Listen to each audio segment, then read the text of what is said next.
You're watching Power Nation. This was our 1969 Jeep Kaiser, and we were going to turn this into a recovery beast until this happened. Come on, baby. Come on.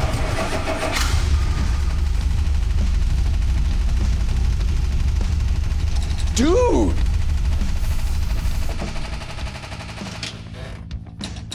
Are you kidding me? That's right. This all-original M715 Kaiser still runs, but the question is, can we get it back on the road? Well, that's what we're here to find out today on Dirt and Trails.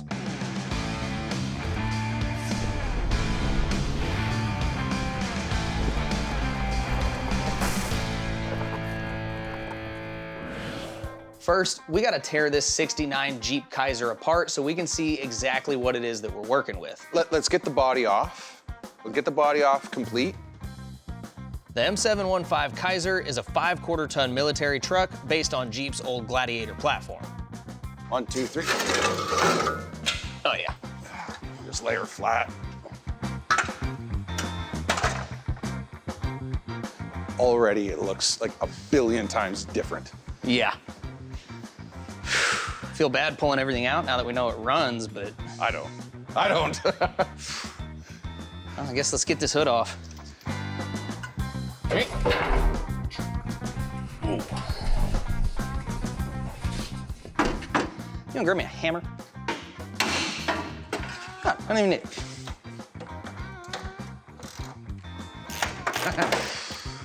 Yeah. That has seen better days. You should not be able to see the threads from the outside of the nut.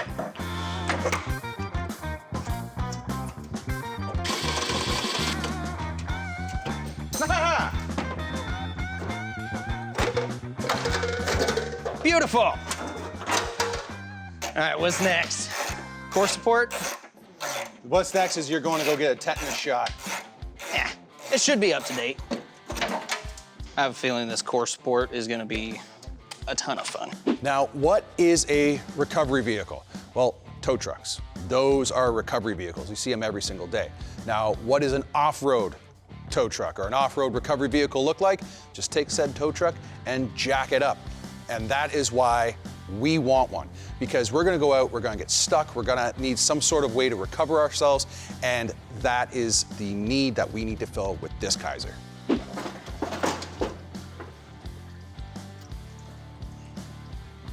I just said put the fire out.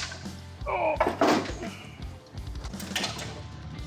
I mean, unless you drop a big old chunk of slag on one of those bushings, it shouldn't catch anything on fire. But knowing you, there's gonna be fire.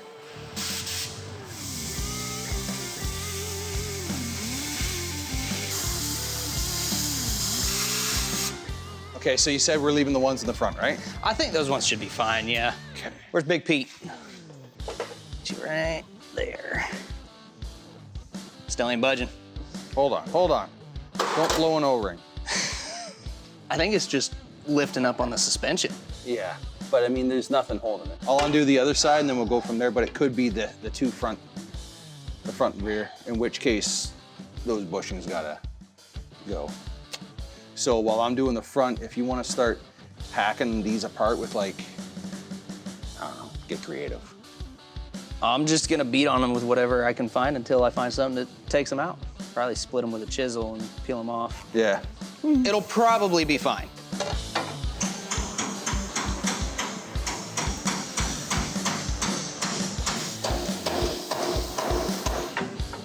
Yeah, it's still... I'm deforming the metal. Yeah, still got nothing. I'm not sure if I should be intrigued or if I should turn and walk away. Get me a blade!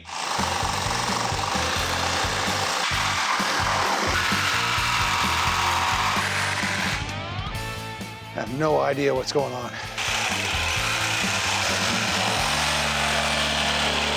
Yes! There it goes. Finally! Coming up. You got any deep creep? I'll go get you some. Cool.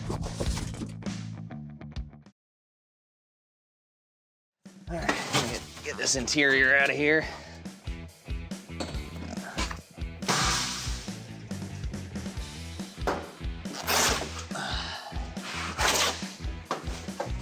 There we go. All right. Tally-ho!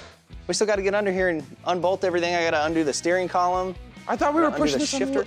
No, we got to. I want to get everything disconnected and then we'll push it in the lift, so we're not having to crawl around the lift arms and the posts and everything. Common sense. Get this steering shaft disconnected. That way, we'll leave that steering wheel in there while we pull the cab. So I am just loosening up the motor mounts here. So when we go to take the motor out, it'll be a little easier, not having anything holding it in place. Okay, so while Eric is chewing away with the mechanical... Sorry about that. That's okay. While Eric's chewing away with the mechanical bit over there, I'm gonna start on the inside, start tearing out some of this, whatever it is, supposed to be carpeting. Tear all that out, get all this all cleaned up, get the battery box out, and get the cab... Oh, geez, sorry. And get the cab out, ready to go, so we can start doing other cool fabrication stuff. Are you still talking? I am going to throw something. You couldn't give me 5 minutes? Some of us are trying to work instead of just stand there and talk. So, while Chris is working on that interior, I see what you're doing. I'm so sorry. So while Chris is working on that interior, I'm gonna get our stuff taken care of out here, get our steering column disconnected, shift linkage off, and all that fun stuff, so this cab and everything else can come off, get out of the way, we can take a look at this frame. Now, when you're dealing with nuts and bolts that are on opposite sides of, say, something like the firewall, like what I'm dealing with this brake booster, and you don't have an extra set of hands because your buddy's too busy breaking stuff, I'm gonna show you a little trick to get them undone by yourself. All you had to do was ask. So what I'm gonna do here is I'm gonna get a box end wrench and get it on the back side of the bolt. And then I'm just gonna turn it in the direction that it's gonna need to move to loosen this thing up and get it right to where it's about to press up on something. And you just let it sit right there and come back around to the other side. If you're using something like an electric ratchet, you don't wanna just go for it. You're gonna give it a little bit of tension first, make sure it's actually grabbing, and then you can go for it.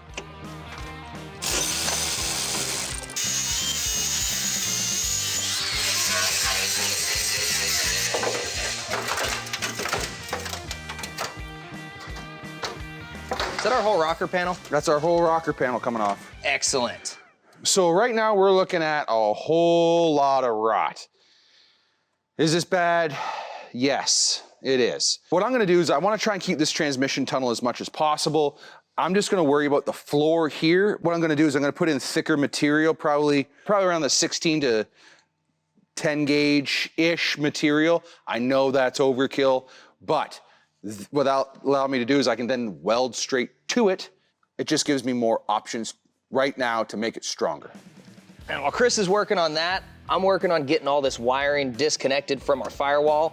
Now, I haven't quite decided yet exactly how I want to do the wiring in this thing, but odds are I'm gonna rebuild the harness just out of some new wire, because this stuff, I mean, it's old, you know, and there's no telling where it's been, what it's been through. So I'm just trying to keep it intact so that I have a template to work off of to build out a new harness.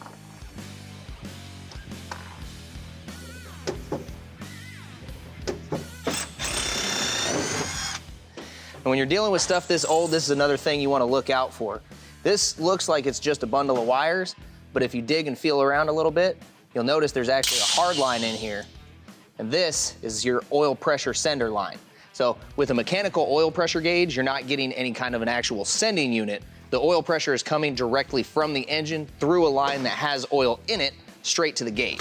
Now, if you're doing something like this, pulling this apart, you wanna make sure that you don't end up breaking that just in case you end up making a mess with all that old oil in there.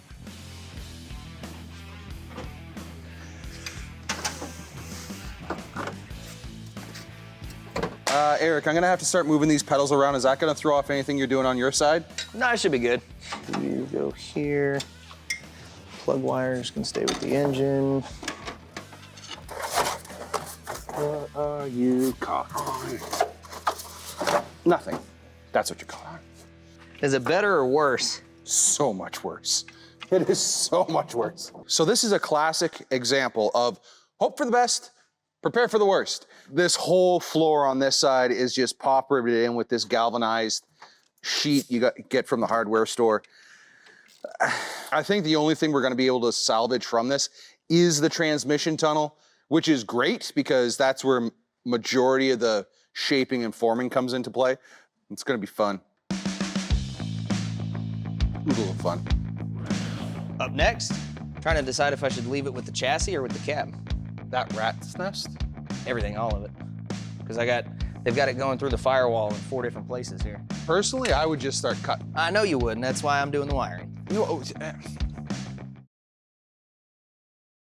So just to get you guys up to speed what I'm doing, all I'm doing is drilling off the heads of the rivets. If you wanted to remove a panel and then put a new panel in, you would use the drill size of the rivet you'd be putting in. So if you were putting in 1/8 rivets, then you just use a 1/8 drill it out, and then you're not having to use bigger rivets or whatever. Just a word of the wise. You interested in learning how to do metalwork? How bad is it? It's bad enough you're gonna learn how.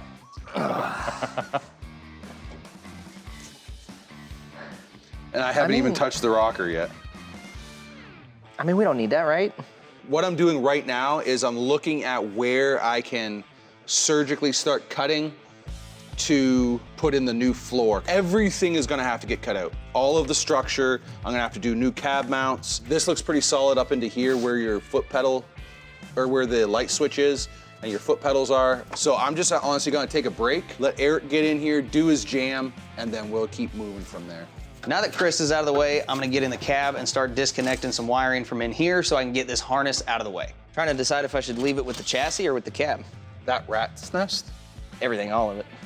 Because they've got it going through the firewall in 4 different places here. I mean, at the very least, I'd like to keep it intact enough to use it as a template to redo the wiring. I know there's gonna be a lot we can cut out because we're gonna simplify it. You know, I'm sure it had a bunch of stuff that didn't come with it. Personally, I would just start cutting. I know you would, and that's why I'm doing the wiring. I'd like a chance to at least go over the whole harness before it gets pieced out. I'm gonna give Eric a hand taking the wiring out of underneath the dash, getting it disconnected from the motor, so I can then come in and finish removing all the panels that are on the floor. I need to do that so I can see what we have underneath this paneling that I have to work with. And boy, was I in for a surprise. This whole back wall is completely, like this is just more galvanized sheet metal in here. Spray foam, all that good stuff. If I just start cutting, I'm gonna lose all shape. I have these 3/8 bars holding what was the rocker panel to the frame. If I start cutting off the back wall here, I'm not gonna have anything to weld to. I was taught when I first started metalworking, if you're gonna do something, do it right the first time. So we are gonna build this to our needs. You're gonna see me put in some bracing in here. I'm gonna do some bracing going across, essentially making as many X's as I can, holding the body in place so I can come in and start cutting stuff out. Good? Yep.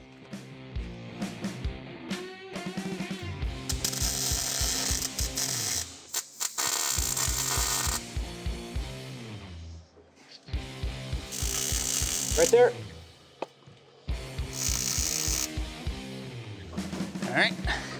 Now that we have our cross bracing in, doors are closed, locked, nothing is going to be moving, I'm going to take our master key and I'm going to cut out this rear support, and that's going to be the first bit that we start rebuilding in putting in the new floor.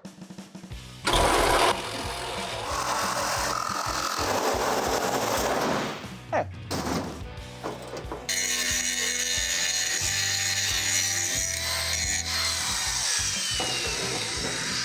Now that I have this removed, this is gonna allow us to start making forward momentum. And that's gonna get us one step closer to getting this cab off of the chassis. Coming up, all right, I think it'd probably be easier we roll that chassis back, and then I'll have a little more room to get this forklift out of here, drop the cab on a pallet. Now that we have the rear cab support from our 1969 Jeep Kaiser, which is our recovery rig, here on the table, we are ready to start laying out where we're going to be cutting out all of this rust. We're going to start on the bottom. And as you can see, we got spray foam, we got old sheet metal in there. So what I'm going to do is I'm going to mark everything out where I can weld to, and start getting ready to graft in the new supports that I made and get one step closer to having a floor in this Jeep.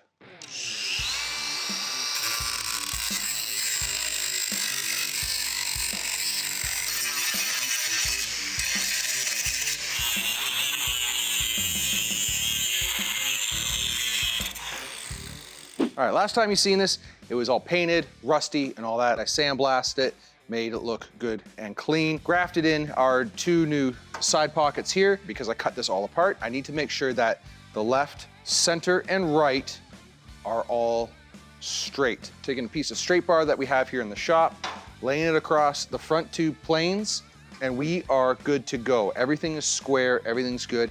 Now I can sit here, burn this, and get it ready to go back into our 69 Kaiser.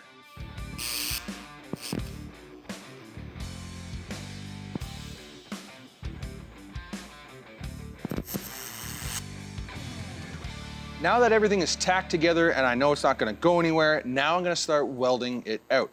I'm not gonna just sit there and just do one big weld all the way around and then one big weld all the way around. I'm actually gonna do one weld in the front, next weld in the front, one weld in the back, next weld in the back, then left and right. Reason for that, bouncing around, it's a good habit to get into, so when you are working on projects where distortion is something you need and want to control, it's already a habit that you have formed. The other thing you want to get into is tacks. The more tacks that you can put in place before you actually weld things out, the better. If you notice, I got a couple assortment of different clamps holding everything in. That's another way for me to sit there and control the material while it's welding. Now, what is distortion? In this case, it's the heating and contracting of the material itself. You want to control that. If not, parts that you want to be straight will end up being bowed, which is going to be 10 times harder to bring that back to plumb. Control the material while it's welding, because you got to remember, you got to deal with distortion, you got to deal with heat, all that fun stuff. And the more of it that you can keep in check, the better your end result will be.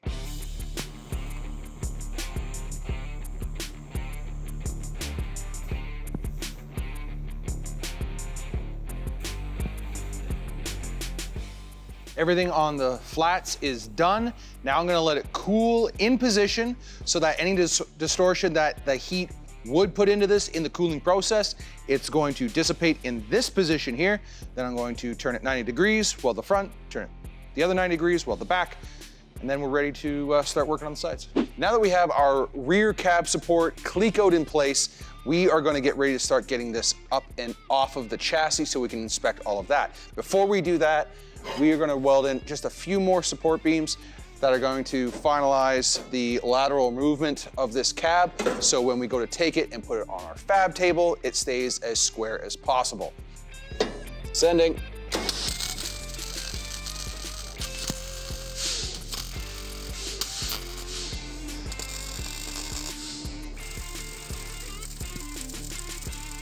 I want to explain to you guys real quick what a cleco is. They are probably your best friend when doing sheet metal work like this. Quite often you're going to have to hold things in place. Invest in some clecos, and what they are is they are a reusable rivet. You need a special set of pliers, and what you do is you sit there, put it in like that, and then on this side here, when you squeeze it, it gets smaller, put it through a 1/8 hole, let go, and it squeezes the metal together, thereby holding it in place. And that, like I said, is what's holding in this rear cab support. Oh yeah, no, it's not gonna work. That will not work. Yeah, I think the forklift's gonna be the only way. And hold. All right, going up. All right, I think it'd probably be easier, we roll that chassis back. Well, let me set the parking brake. Safety first. Oh yeah. So now that we've got our body off, you guys can get a real good look at everything else we still have to pull off of here. And thankfully, the guys over at SeaFoam kept us nice and stocked up on deep creep, which is gonna be a huge help for this one for pretty obvious reasons. Deep creep is more than just penetrating oil. You can also use it as a lubricant. So if you got a squeaky hinge or something like that, throw some deep creep on it. You got a bolt that's been stuck since 1969, throw some deep creep on it. And of course, this is not the first time we've used this on this truck. We've actually been spraying it on pretty much everything as we go along, trying to avoid stripping and breaking bolts as much as possible. It's 2025. That is 56 years of Mother Nature just coming at this thing and trying to keep all this stuff stuck together. So you're not just fighting the truck, you're fighting Mother Nature too. This stuff helps. This is gonna get interesting. Yeah, it looks like we're replacing a section of frame, huh? I mean, I already have to replace this cross member. We have to redo the brackets going from the frame to the bed.